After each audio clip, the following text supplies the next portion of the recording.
Okay, we're going to take a look at ln and how to solve these problems. So most of the work you've done right now, you really technically know how to do these problems, but we're just going to go through a couple of these. First of all, if you see ln, what that means is log with a base of e. Now, e is approximately equal to 2.718. It's a number that shows up a lot in nature, so they assigned it a letter e. So it's very similar to pi. It's an irrational number, okay? So whenever you see ln, you can think about it. If you want to, I can rewrite this as log base e to the 2x equals 2x. Now, for some of these problems, and these are the practice problems, this comes directly from delta math. These practice problems, what we need to do is just rewrite this in exponential form. So e raised to the 2x, e raised to the 2x equals the argument, equals 2x.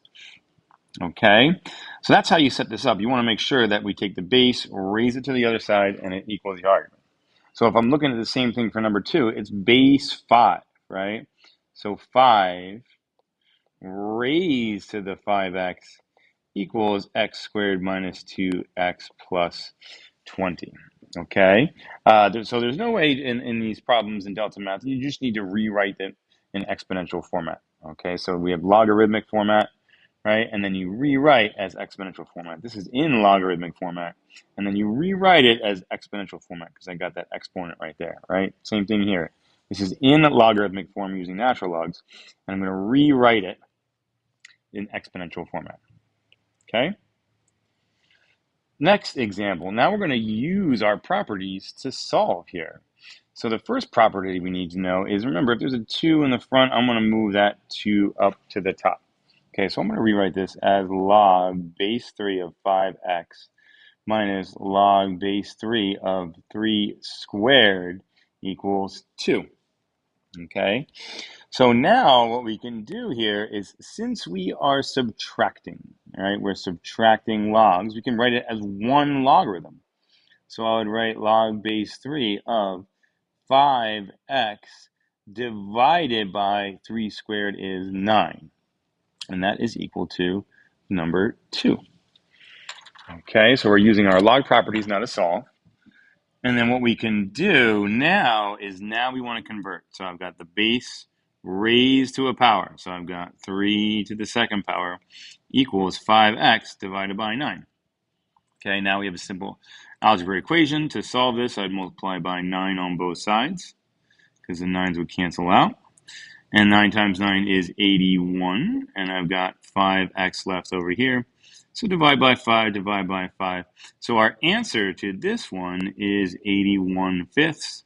Okay, or if you want your answer in decimal format and round, okay, just watch out for that in delta math. Okay.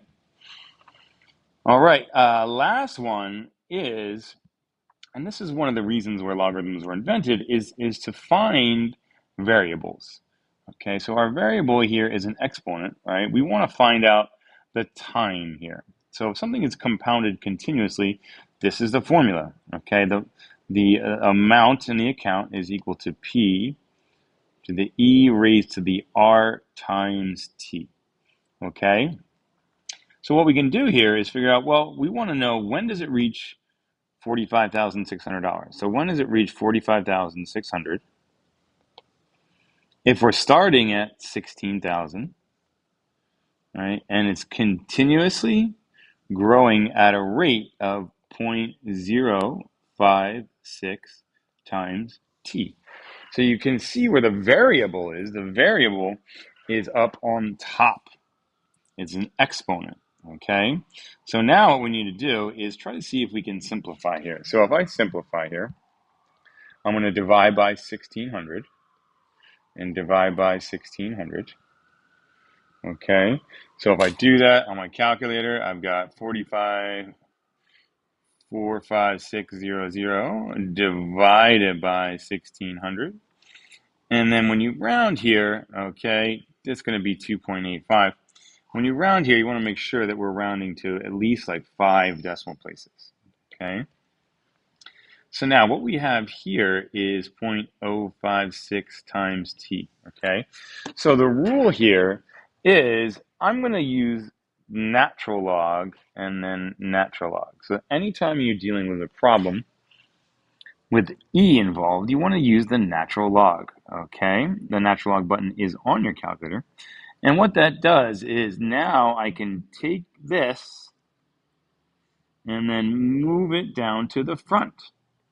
So I've got 0.056t times the natural log of e. And over here, I've got the natural log of 2.85. Okay?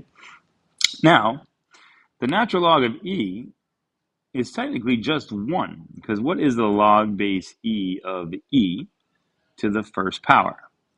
Okay, if that happens, all you do is realize that you're going to cross off. If you have the same base, then your answer is going to be the exponent. So that's technically just 1. That's why we want to use natural log, because that's just going to disappear.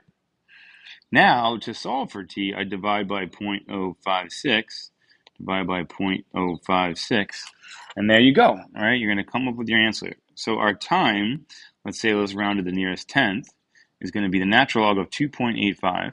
Okay, so over here in the left-hand side, natural log of 2.85. Okay, and then we're going to be divided by 0.056, which was the percent. All right, so 18.7 years, right? So t would be 18.7 years. So we'll take 18.7 years to almost triple in value. Okay? All right, y'all. Hope this helps.